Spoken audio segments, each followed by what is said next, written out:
Let's go. Let's go.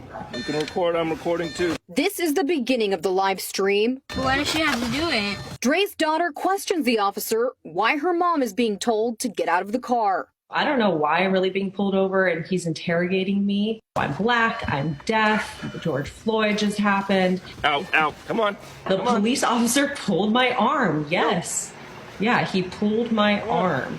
And I was like, whoa, why? I have never experienced anything like that before in all of my life. The officer also instructs her 11-year-old twins to get out. I'll have you come with me so you can talk.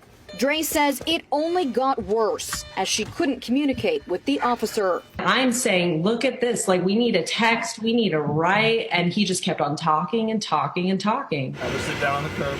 The officer tells the girls he is investigating their mom.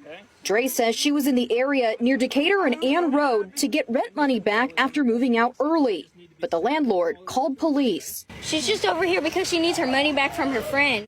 The officer pushes her to sit down on the curb. Sit down. Sit down. Down. Sit down. Put your hands behind your back. Put your hands behind your back. Hey, I'm sorry. As her daughters scream, she is put in handcuffs so she can no longer sign and drops her phone. Don't. Tell her to put her hands behind her back. Tell her to put her hands behind her back. The screen is black as the girls continue to cry for several minutes. And then the officer says this to the 11-year-olds. When you guys need to talk, It's okay. Requiring our 11-year-olds to interpret in a police situation is against the Americans with Disabilities Act. And there are regulations in there that expressly prohibit children from being used as interpreters. Andrew Rosinski is a deaf rights lawyer with one of the top firms in the country. He argues the kids were put in a position they should not have been.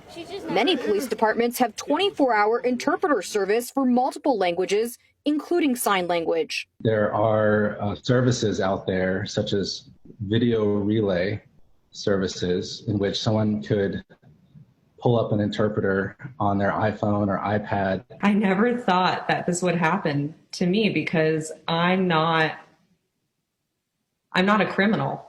Dre says her daughters were traumatized. My kids are afraid because of all of the incidents that have been happening recently. And, you know, they're raised black in this community. So when they see a police officer, they're also on high alert. Now she is demanding change.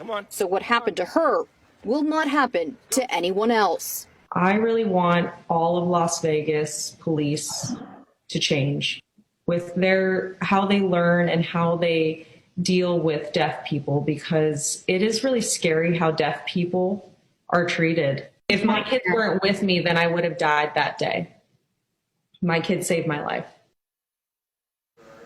And Fox 5 has asked North Las Vegas police about what happened here. They tell us that they have investigated the circumstances. They say that Dre initially refused to comply with a request and was briefly detained until police completed their investigation. Now, we asked for additional clarification about their policy when dealing with deaf or hard of hearing people during traffic stops or searches. They sent us their entire 198-page department policy manual and this statement.